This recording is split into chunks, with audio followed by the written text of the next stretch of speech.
Hello, I'm David Crabtree. It was 20 years ago this month, Capitol Broadcasting made worldwide history. We were invited to bring the first high-definition camera ever inside the Vatican. The result, the documentary Upon This Rock. Tonight, we re-air that award-winning piece for your enjoyment.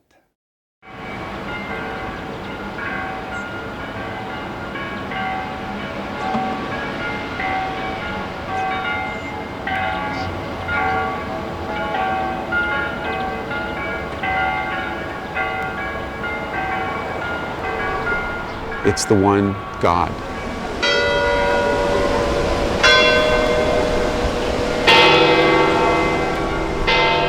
We're all part of the body of Christ. But it's important for us as Roman Catholics that we know where our roots are. This is Mother Church.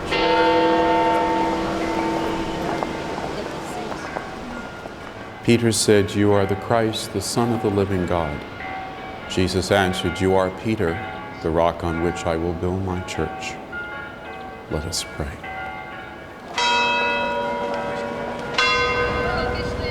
The capital of Catholicism, a grand repository of art and history. It is the Vatican. I'm David Crabtree at St. Peter's Square. And to stand here and think of all the emperors and dictators, the popes and martyrs, the grand masters of art and architecture, 2,000 years of history, layers of civilization, all piled onto this patch of hallowed ground, it is almost incomprehensible. But the evidence is all around: the statues above, the crypts below, the Sistine Chapel, home to the great works of art of Michelangelo. And then, of course, the Basilica itself, the largest church building in the world, built over the tomb of the Apostle Peter. 1,000 years, wrote Peter, are but a day in the eyes of God. The ancient past is here, and it lives in the present, on this patch of hallowed ground called the Vatican. Well, it's larger than life here. It's just amazing. Just the sheer size of it. Kind of the arms of the church, I guess, reaching out to welcome people into the Vatican and welcome them to the city. You just walk around the corner and it hits you. Historians have called it the greatest construction project in Western history. St. Peter's Basilica, begun in 1506, finished more than a century later. Some of the world's greatest architects and artists poured their genius into it. Their goal was the same. They wanted you to experience that the veil of heaven had been pulled back. And at that moment, heaven had come radically down in a way different from any other way and touched earth. St. Peter's, Bramante design, Bernini's altar, Michelangelo's dome, so high that 3 space shuttles or 3 statues of liberty could fit one on top of the other with room to spare.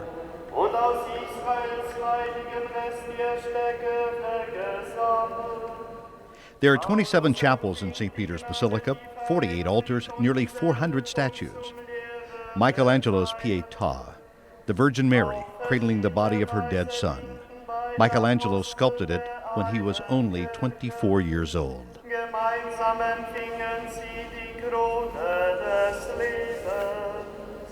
And then there are the discoveries that lie beneath the basilica, the tombs of popes, and this tomb. Behind this mosaic are believed to be the bones of a simple Jewish fisherman, the Apostle Peter. Upon this rock, Christ told Peter, I will build my church. Upon these bones rests the rock of Christianity. Lead us to the joys of the eternal home, which Peter gained by the cross. Father Tim O'Connor has come to Rome from Raleigh, from Sacred Heart Cathedral. Let us give thanks to the Lord our God. He celebrates Mass in St. Peter's Basilica, in the Lithuanian chapel. It will become for us our spiritual drink. Father Tim's family is from Lithuania. It is, he says, like coming home. I was taught early on in the seminary, celebrated as it was your first Mass, your only Mass, or your last Mass. But there's something about celebrating it in St. Peter's, especially down in the tombs of the Pope. Through him, with him, and in him. Tell me about the time that you knew you wanted to be a priest?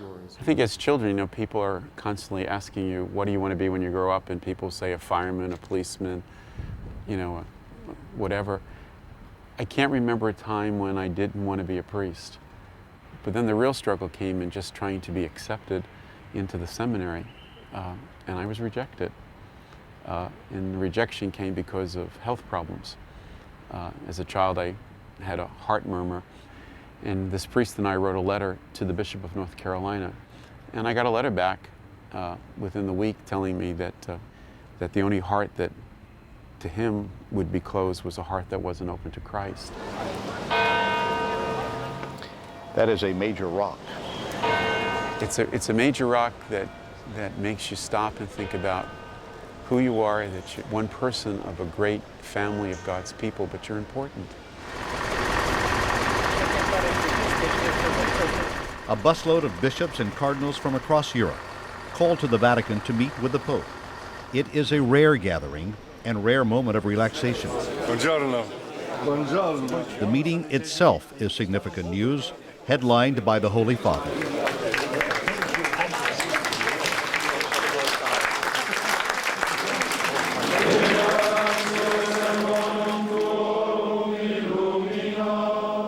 The face of the Father says it all. With God comes peace. But it isn't always that easy. Christianity can be complicated. It comes with rules and issues that these men must attempt to untangle. The weary grind of government expressed in the eyes of an aging man. The very face of faith with all its struggles.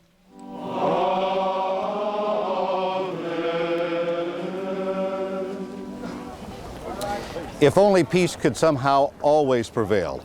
But that's not always the case. Even this great fortress of St. Peter's Square at one time was not enough to totally protect the Pope. It was in May of 1981. The Pope had just greeted the faithful in the square. A shot rang out, and the assassin hit his mark.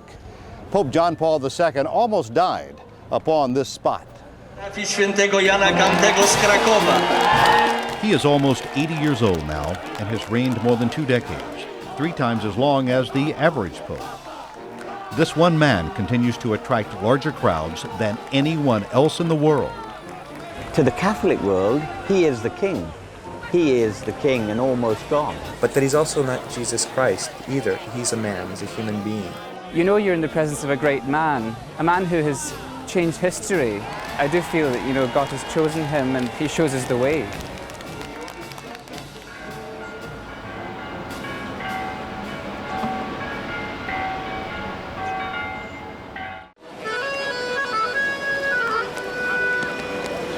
The sense of the timeless. As people come and go, there is something beyond the individual that continues to last. It's as if Rome is determined to rule. Just look around. Its stamp on the world is symbolized by the enormity of its architecture. Giant domes soaring to the sky, reaching to the heavens. But the Eternal City is actually 2 cities, 2 extremes. Ancient Rome wrapped in the palm of a modern-day world, and perhaps torn spiritually as well, with the soul struggling against the flesh, the human with the divine. Today, this is a big and bustling city. Rome has fallen and risen. Rome will never die. It is determined to rule. It is the Eternal City.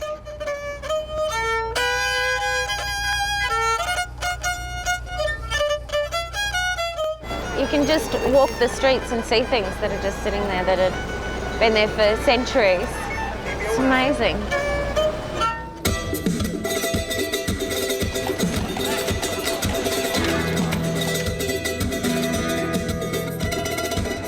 Tell me what it's like to live here. What it's like to live here? Well, actually, there's a lot of excitement. Julia Schmidt is studying in Rome. She's met friends here and has adapted to the city. Julia's come a long way, all the way from Raleigh. I mean, what part of town did you live in? I lived in North Raleigh. I lived right up by North Hills. And here you are in Rome. I mean, Right. This is the center of the universe for so many people. Right. How was that transition? First of all, there's no basketball. You don't see NC State. You don't see Duke play. You don't hear any of this kind of You mean there's things. not a Vatican team? We wish, but there's not. There are a lot of tall priests around here. You know? Yeah, but they're not Italian, so it's different. Thank you. What do you like best here? Definitely the Vatican. Definitely the faith that you see. When they just see the person of the Holy Father, there's something that emanates from him that brings so much hope to people of all different religions, just not Catholicism. And he talks about the hope for not only the church, but the hope for all of mankind. I think that's what you see when you come to the Vatican. And you see everybody else living off of what he's emanating and themselves becoming beacons of light. This beacon also emits the message of hope. The world is counting down to the Holy Year, and so is Vatican Radio. The Holy Year, the year 2000, the Jubilee, when millions of people from around the world are expected to visit Rome. Bringing you music and live coverage of papal events and celebrations. We have this great opportunity with the Jubilee to reach all sorts of different people. So set your dial to FM 105 and let Vatican Radio be your guide to Rome. Our message is, come home, come back to the church, come back and celebrate with us. So, when in Rome, bring your radio. We'll supply the rest. The demands of the media can sometimes be unreasonable, but the opportunities are irretrievable. Archbishop John Foley. What the Pope has said is that we, as journalists, should not only seek out the hidden sinners, investigative journalism, we should also seek out the hidden saints.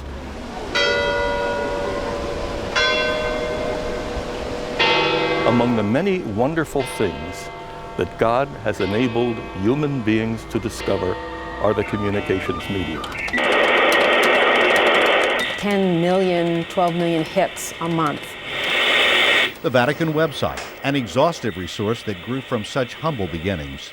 And they said, try a page, to do one thing and see what the response is, who knows. Maybe 40 to 50 different newspapers around the world said, hey, the Vatican's on internet, isn't that surprising? The spiritual dimension of technology is what my work's all about. That you cannot separate your religious part of your life from your work. There really is that sense of mission.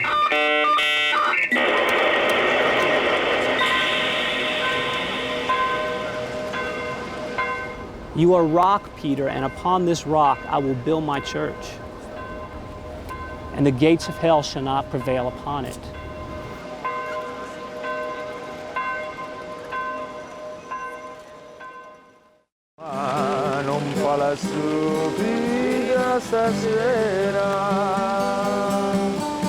Rome is not just a holy city, it's a sinful city, it's a dirty city, it's a beautiful city, it's a crazy city, it's a lot.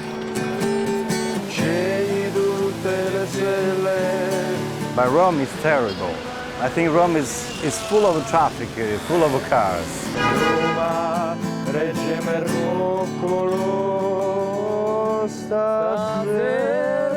Roma non basta una vita. Rome, a lifetime's not enough to see it all. While Rome is chaotic, the Vatican is orderly. There is one man who epitomizes that order. He is the head of the Roman Catholic Church, now with a worldwide congregation approaching 1 billion. He embraces the order. This man who rises at 5:30 every morning and retires at 11:30 at night. And every Sunday and Wednesday he comes here to St. Peter's Square to bless the thousands who have gathered for worship. He is only one man in body, but in spirit he is much more. Because for those who come to worship, he is the Holy Father, the Pope. There he is. There he is. Santa Maria, Mater Dei, ora pro nobis peccatoribus. Pope John Paul II is used to the crowds. He was an actor and poet while growing up in Poland.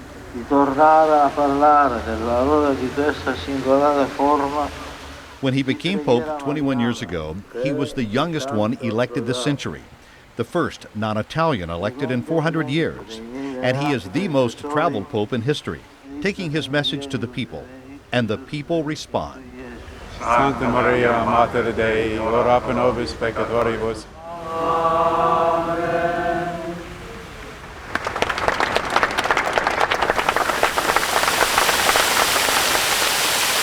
God cannot punish us because He's too good. We are punishing ourselves. Monsignor Lattice Tulaba. He is, in effect, the rector of St. Peter's Basilica, the leader or head canon. He is also the great-uncle of Father Tim O'Connor. You're my inspiration. Monsignor Tulaba has been a priest 65 years. He has served 6 popes, a remarkable life that comes with a torturous past. In World War II, Nazi troops invaded his homeland, Lithuania. They raided his family's house, shot and killed his father. The Monsignor escaped out the back door. In a moment I started to cry. Then I knelt down and I started to pray. God, what I can do. The end of the war brought the end of the Nazis, but there was a new terror, the Soviet Union. The Monsignor found himself face to face with an agent of the KGB. Then he took the rifle from his pocket in my head. No, you know that I can kill you right now. But I started to smile. My God helps me. Because I am not afraid to die. Monsignor Tulaba was allowed to go free, but by then the rest of his family had scattered. He fled to Rome. Almost 50 years passed before he ever saw his family again. St. Peter's is a glory not for people, but it's a glory to God.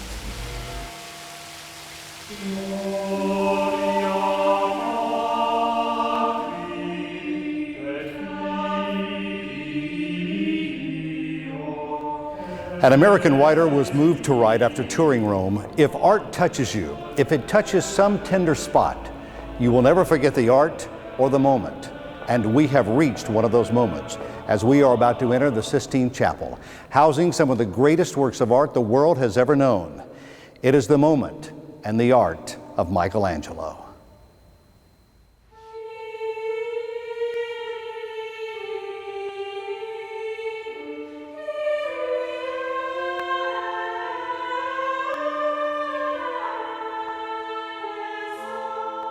The ceiling of the Sistine Chapel, vaulting 68 feet from the floor, and on the ceiling, the book of Genesis, translated from pages into paint.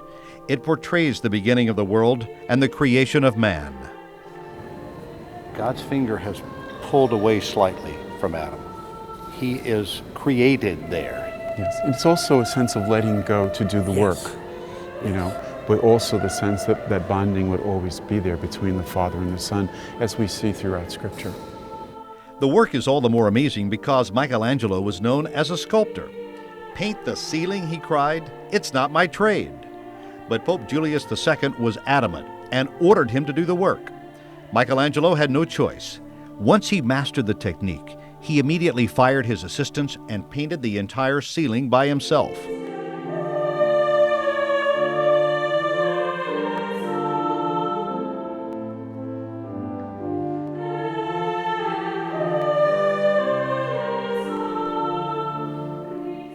"22 years after Michelangelo painted the ceiling, another pope, Paul III, insisted the artist pick up his brush again. He wanted something painted on this wall, and he wanted the Last Judgment. By that time, Michelangelo was in his 60s.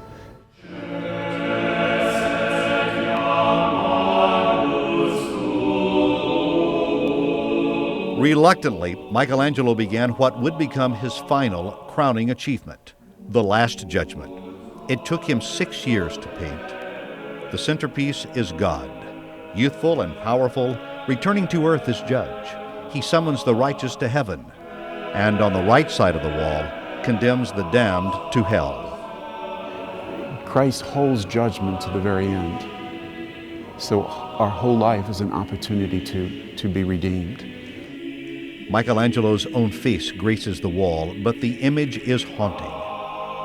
Michelangelo put himself on the right side. Grotesque. Grotesque. He's not too far to the right. Still has a shred maybe of hope. Hope? Hope. Hopefully that none of us ever lose hope in our lives. It is a twisted, tangled mass of humanity. the final scene in the story of the world. The depth, the cry, it's worth all that Michelangelo put into it if it will awaken and deepen faith.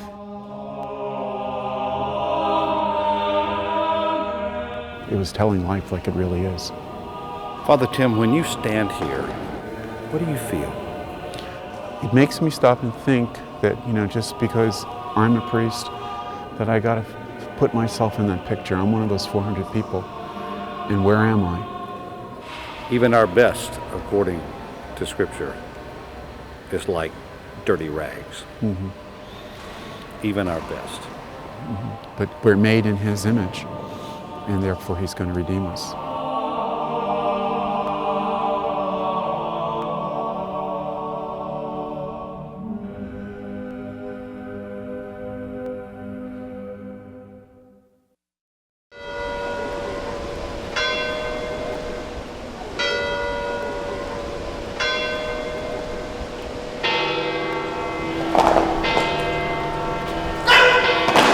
The army of the Vatican rises before sun. Young men in ruffled dress and black berets.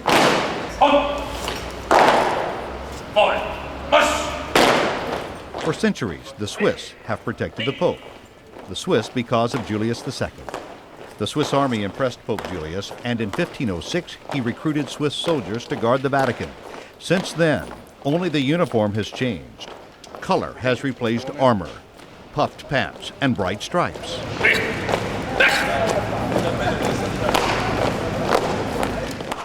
Pomp and pageantry are the order of the day.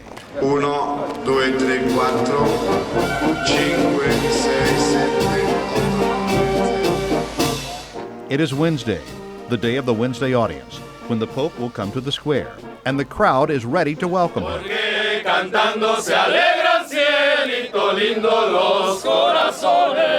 Zgromadzenie córek świętego Franciszka Serafickiego Sandomierza z podziękowaniem za beatyfikację. He enters in a jeep and waves to his Wednesday audience.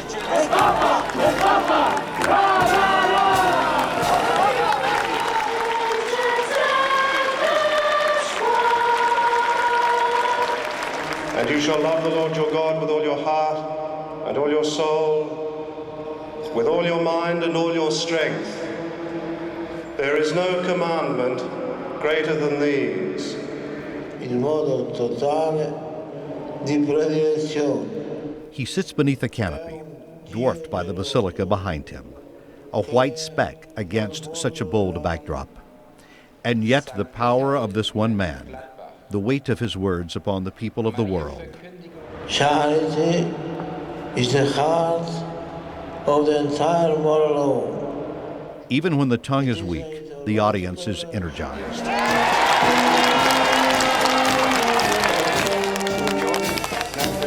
This holy square is swept with the Spirit, as if the crowd has been cleansed. They have come to kiss the hand of the Father, bishops and brides, the sick and the faithful, and even the saints above seem to waken and bless the day.